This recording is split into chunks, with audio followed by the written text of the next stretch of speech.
Hi everybody, thanks for asking. Today we're going to talk about the NCOALink Processing Acknowledgement Form, also known as the PAF. I'm sure you've heard a lot about this PAF business, and today we're going to show you how to do it.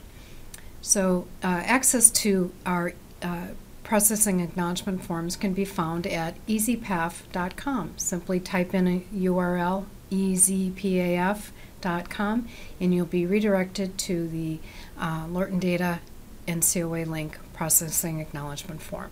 So, you may ask, what is this PAF? Well, the USPS requires a PAF so they can comply with some federal privacy regulations.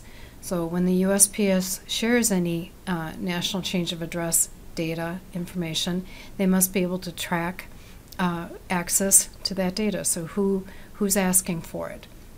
So it's all has to do with data privacy laws, which I think we can all certainly appreciate in today's day and age. So instructions for PAFs can be found here, and here's just a simple guide to the PAFs. I'll just click on that, and you can read this at your leisure.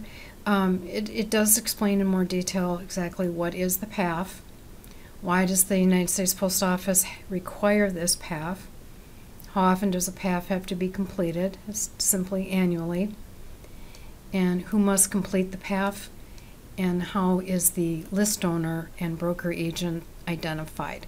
So these are all good tips for you to have at your fingertips. All right, first question here is establishing the list ownership. If you ever have a question about what this means, feel free to click on the yellow question mark here, and this pops up a help bubble, and it will help you determine whether or not who the list owner is.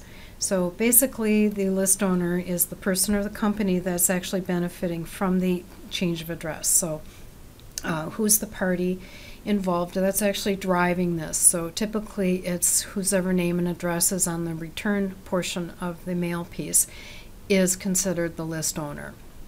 If you are processing this list for one of your customers, that's also another easy way to identify who the list owner is.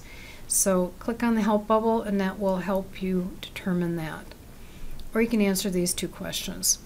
If you are the owner of the list to be processed, check this. If you're processing the list for one of your customers, click on that. Then we go in and we fill out the information about the broker agent information. So if you're the broker agent, sometimes it's a mail house or a data processing company, something like that, or list administrator. You'd fill out your company name, contact information, phone, email. Your if it's optional, we'll say it's optional. Your NAICS number, that's so the post office can identify what industry is using the form. If you don't know what that is, once again, check on the yellow question mark.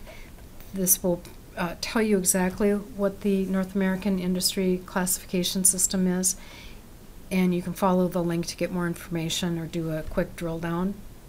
You can also click on the link. This will bring up some common NAICS codes for like printing companies, retail sales, publishers, advertising, marketing, things like that. So if you don't find it here, you can do a search, type in your keyword, and you can do a search there. Put in the physical street address,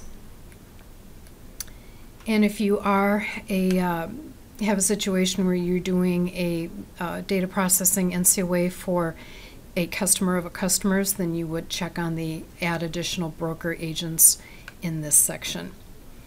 And then down here, the list owner contact information. So this would be the people who are responsible for the mailing. Again, their contact name, phone number, email, company name is required, their NAICS code, their mailer ID is optional, their physical street address. We do require a physical street address, please. And then finally the list information. So how many times are you going to be mailing and what type of a list it is.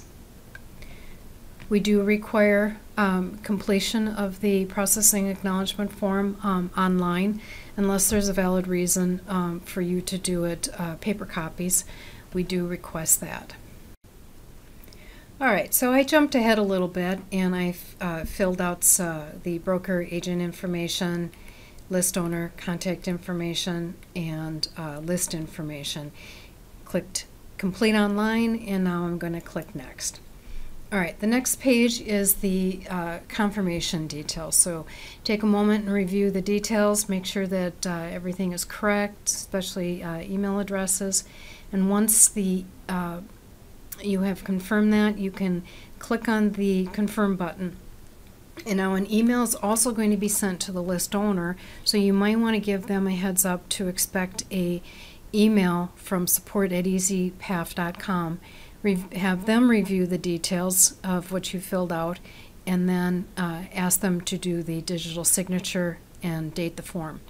So then once the two parties have signed and dated the form, or the single party if you're doing it for yourself, an email will come to Lorton Data.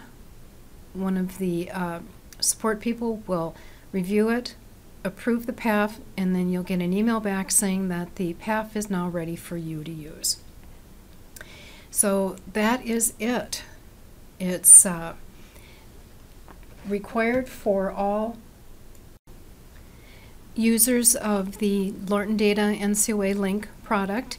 We do request that you are diligent about making sure you have PAFs in place for all of your customers that request NCOA processing done.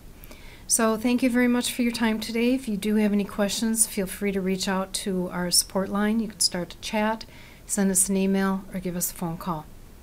So glad you asked. Thanks so much. Bye-bye.